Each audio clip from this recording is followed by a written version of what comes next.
Aucun être humain n'avait peut-être foulé le sol de cette solitude depuis des siècles. Le grand temple de Bérénice. En 1818, une expédition menée par Giovanni Battista Belzoni traversa le désert oriental à la recherche du légendaire port de Bérénice. Après 15 jours, ils atteignirent la côte de la mer Rouge. En début d'après-midi, le 8 octobre, ils trouvèrent les restes de la ville. Nous fûmes donc très agréablement surpris en voyant tout à coup devant nous une de ces masses de ruines qui, en Égypte, indiquent toujours l'emplacement d'une ville ancienne. À peine fûmes-nous au milieu de ces débris que nous reconnûmes sans peine les anciennes rues et les maisons qui les avaient bordées. Et au centre, nous trouvâmes un petit temple égyptien qui était presque enfoui sous le sable. Belzoni estima que le temple faisait au moins 25 mètres de long. Le dessin qu'il publia plus tard nous donne une vision relativement fidèle du plan. Il ne vit pas le mur avant, mais soupçonnait qu'il y avait une grande salle. Malgré l'absence de tout matériel pour creuser, Belzoni ordonna le dégagement d'une partie du temple. Le manque d'eau potable, malheureusement, les força à repartir le lendemain. C'est donc au milieu de la nuit, à la lumière de la pleine lune, qu'un jeune Égyptien utilisa une conque pour creuser. Ils fouillèrent ensuite un peu plus au sud, et Belzoni, quand il rentra, découvrit que le jeune arabe, Moussa, avait creusé un trou et avait exposé les restes d'une stèle. Une tablette chargée d'hiéroglyphes et d'autres figures. Elle est en pierre rougeâtre d'une sorte de pudding ou de brèche qui n'a pu venir des environs. Nous l'avons emportée comme souvenir de la découverte que nous venions de faire, d'un temple égyptien sur la côte de la mer Rouge. Jusqu'à présent, aucun antiquaire n'en avait connaissance. À son retour en 1820, le fragment de stèle est le seul objet provenant du temple qu'il avait rapporté en Angleterre. 8 ans plus tard, le jeune John Gardner Wilkinson se rendit sur le site lors de ses voyages en Égypte, où il avait noté l'existence de nombreux sites. Il y avait un temple au bout de la rue, vers le centre de la ville, bâti de pierre, avec un escalier menant à son sommet, le tout orné de sculptures et de hiéroglyphes. Wilkinson fouilla en partie 2 pièces du temple. Il découvrit probablement le hall à l'avant, qu'il appelait le portique, qui contenait des cartouches portant le nom de l'empereur Marc Aurèle. Dans les inscriptions hiéroglyphes, Wilkinson identifia également les cartouches des empereurs Tibère et Trajan.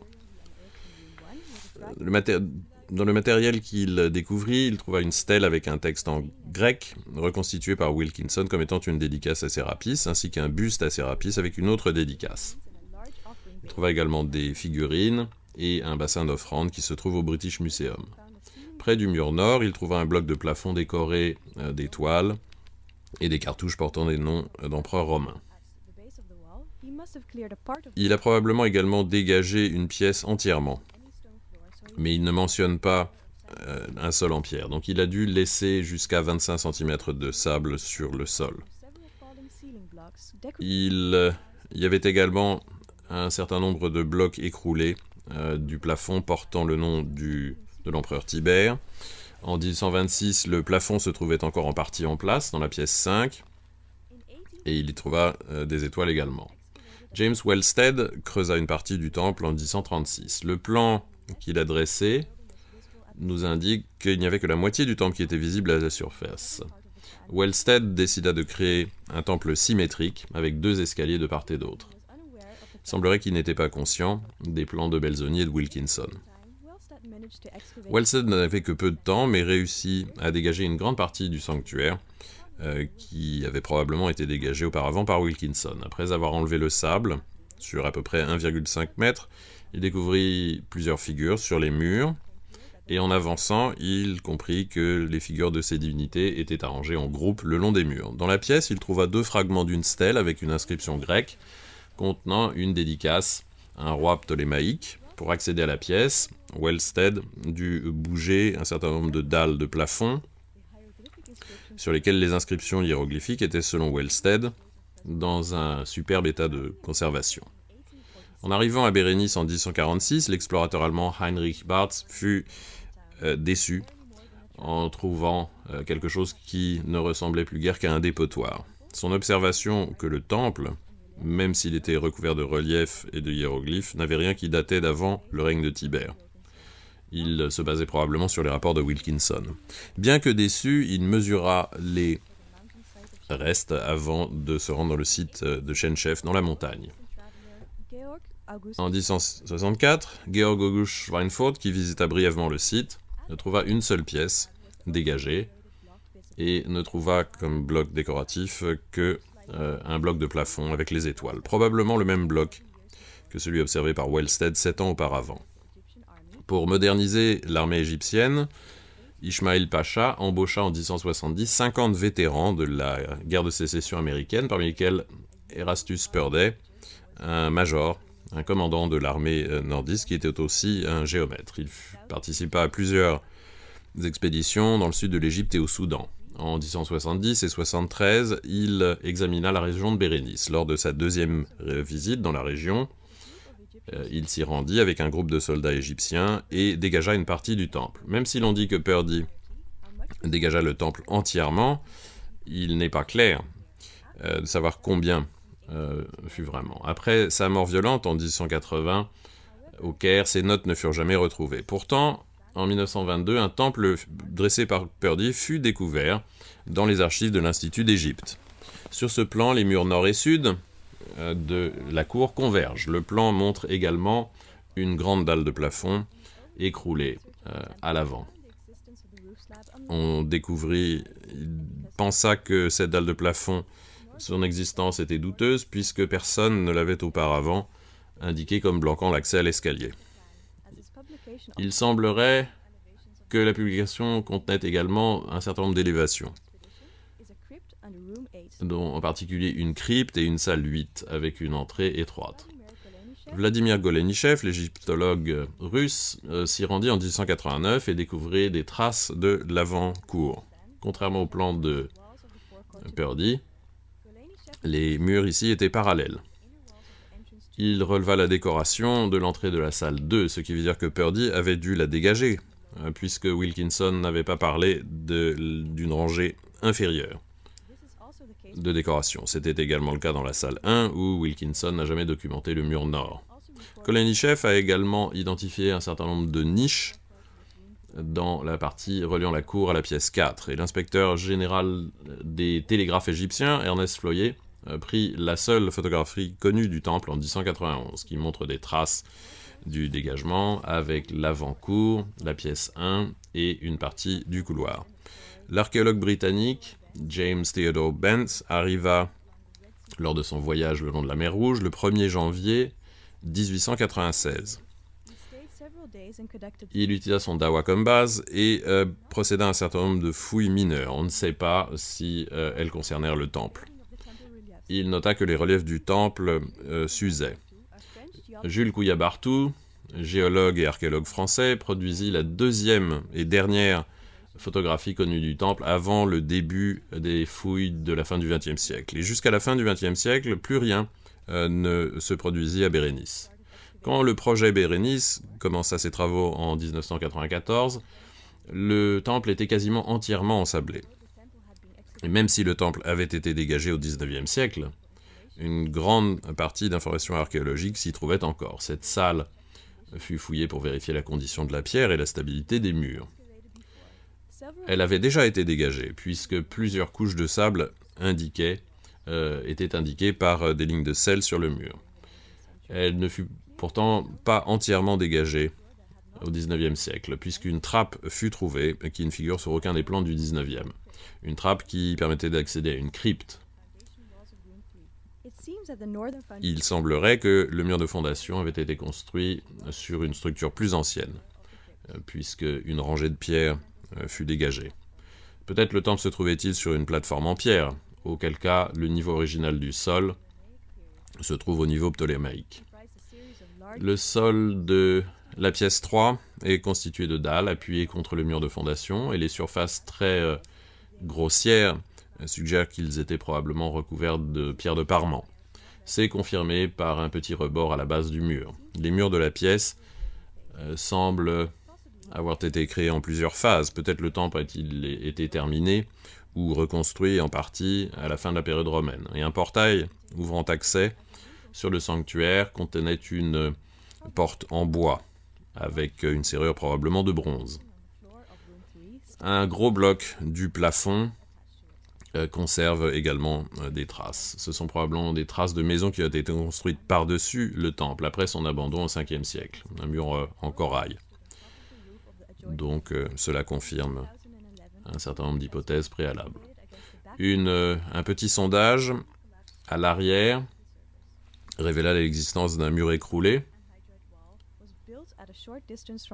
qui fut construit à peu de distance du temple d'origine. L'espace entre les deux avait été rempli avec des petits moellons et blocs de corail irréguliers. À la période romaine tardive, tous les bâtiments non religieux furent construits de blocs de corail, avec quelques blocs de pierre dans les portes. Ceci représente probablement la réparation d'un mur endommagé.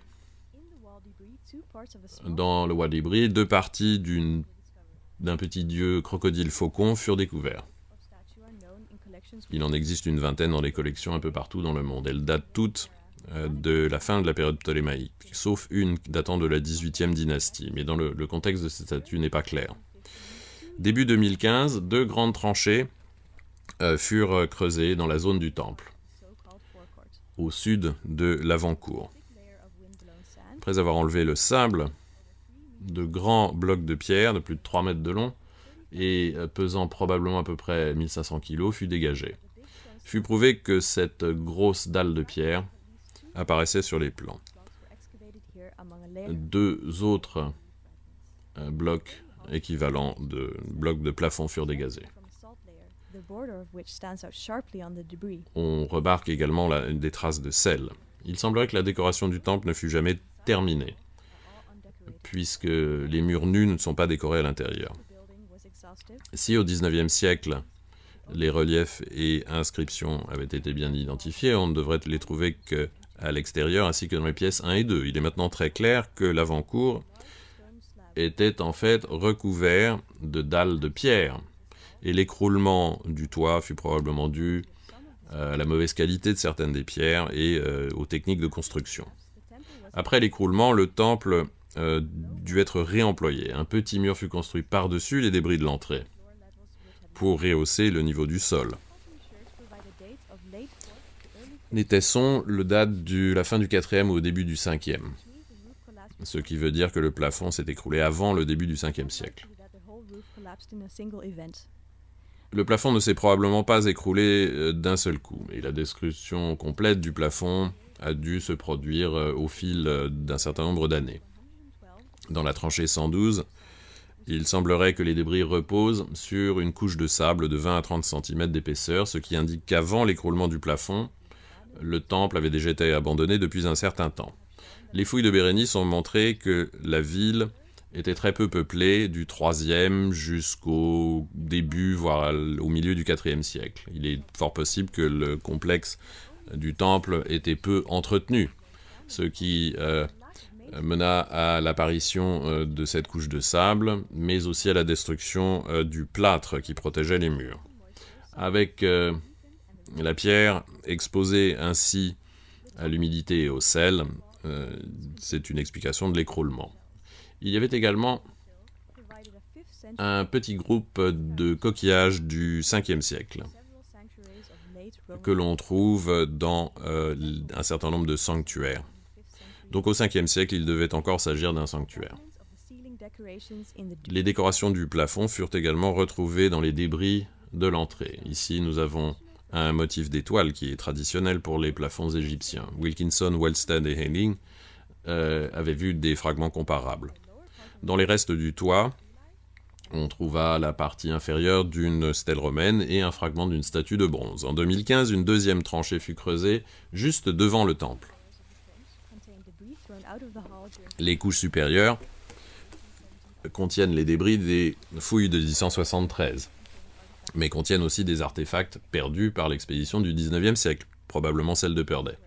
Parmi ces objets, des fragments de porcelaine, le cou d'une bouteille avec le bouchon en place et des boutons de cuivre. Le creusement des couches de la fin du 5e siècle révélèrent une découverte assez particulière. Il s'agissait d'un fragment de stèle de Amenhotep IV, un des derniers rois du Moyen-Empire, dernier pharaon du Moyen-Empire. Une autre partie fut trouvée à l'autre bout de la tranchée. On y voit les titres de fonctionnaires et de façon surprenante, les fragments découverts par Belzoni en 1018 semblent correspondre. Et donc la reconstitution montrerait le roi face à un dieu, probablement Phta, et la plupart des titres d'un fonctionnaire nommé Ptahhotep.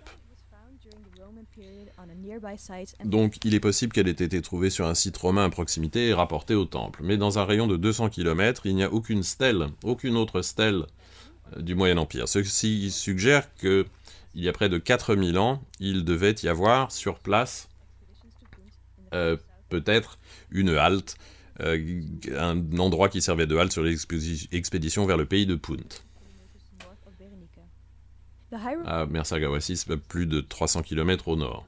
On a une mention d'une expédition de Punt dans le règne d'Amenhotep IV, donc il est possible que pendant le voyage de départ, ou en préparation de l'expédition en l'an 8, une halte fut construite dans cette région, à l'occasion de laquelle une stèle fut placée par Ptahhotep.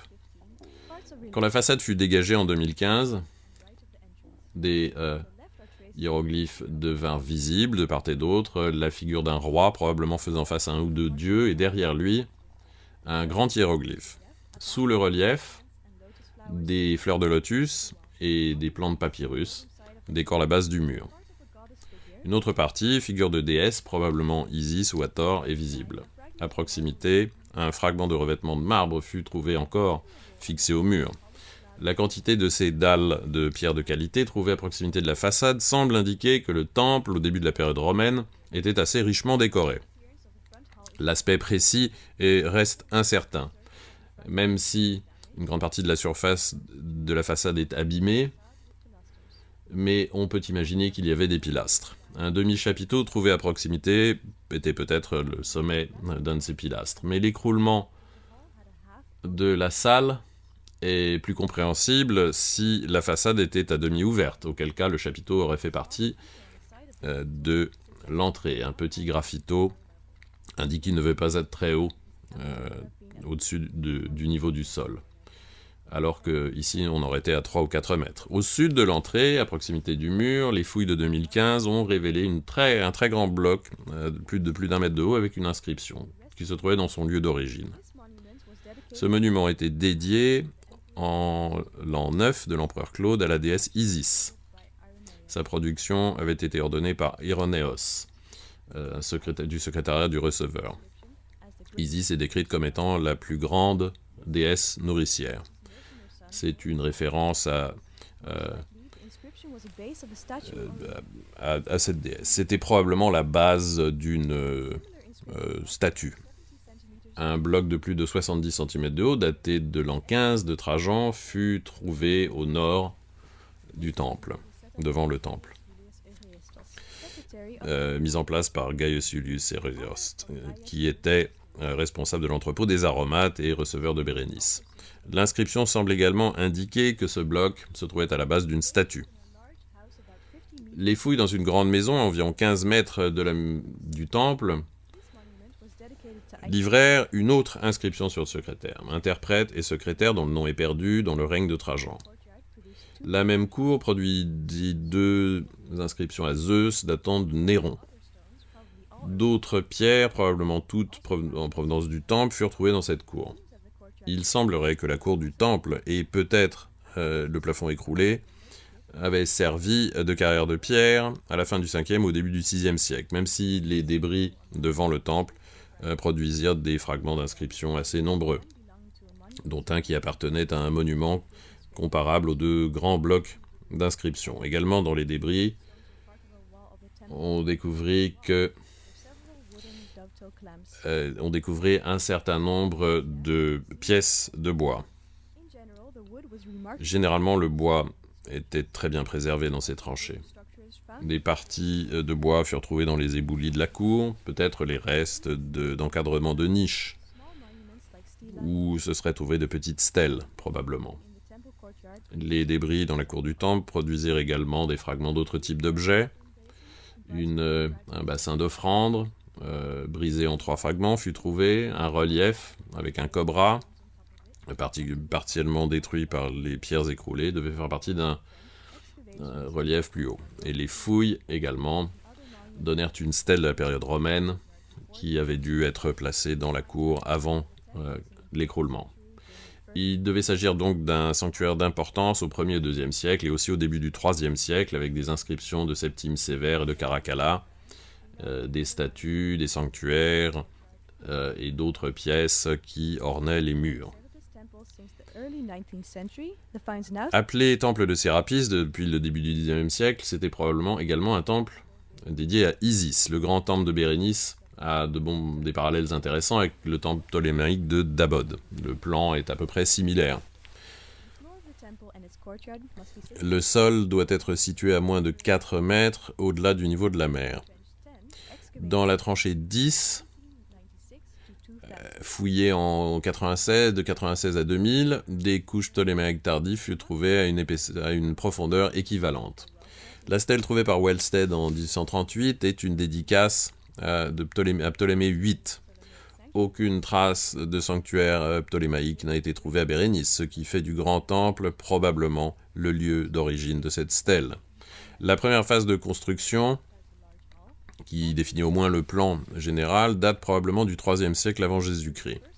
Au début du 1er siècle, au plus tard, la cour fut rajoutée, cette salle lui donnant son aspect final. Et dans le règne de Tibère, les premiers reliefs furent ajoutés. Au 1er ou 2e siècle, la cour devait être décorée d'un certain nombre de monuments avec des inscriptions sur les secrétaires. Juste au nord, une grande quantité de poivre fut découverte dans la cour d'une maison. Ces jarres de fabrication indienne furent découvertes en 1999, l'une contenant 7,5 kg de grains de poivre noir, la plus grande quantité jamais trouvée dans l'Empire romain. Il semblerait que le complexe du temple fut également utilisé comme un endroit sûr pour entreposer des marchandises précieuses, à moins qu'il n'ait été actif dans le commerce lui-même. Bérénice était en déclin, le plafond s'écroula, et à partir du 5e siècle, il a dû resservir de sanctuaire. Et à la fin du 5e siècle, toutefois, le bâtiment fut entièrement abandonné et servit de carrière de pierre pour les maisons aux alentours sur la rue principale. Au 6e siècle, le temple fut utilisé pour des activités domestiques. Des murs de blocs de corail furent construits sur le toit et un trou fut creusé dans le plafond, probablement parce que les autres accès étaient bloqués par l'ensablement. Le sable recouvrit les restes du temple après l'abandon final. Le long mur vu par Belzoni et Wilkinson, qui s'étend au-delà de la façade, sont probablement les murs de la cour. Cette étude géomagnétique nous a donné une carte qui nous montre les détails de la zone du temple. Dans cette carte géomagnétique, nous voyons les murs d'une série d'au moins 2 cours à l'est du temple. Même s'ils sont maintenant cachés par des ateliers romains tardifs.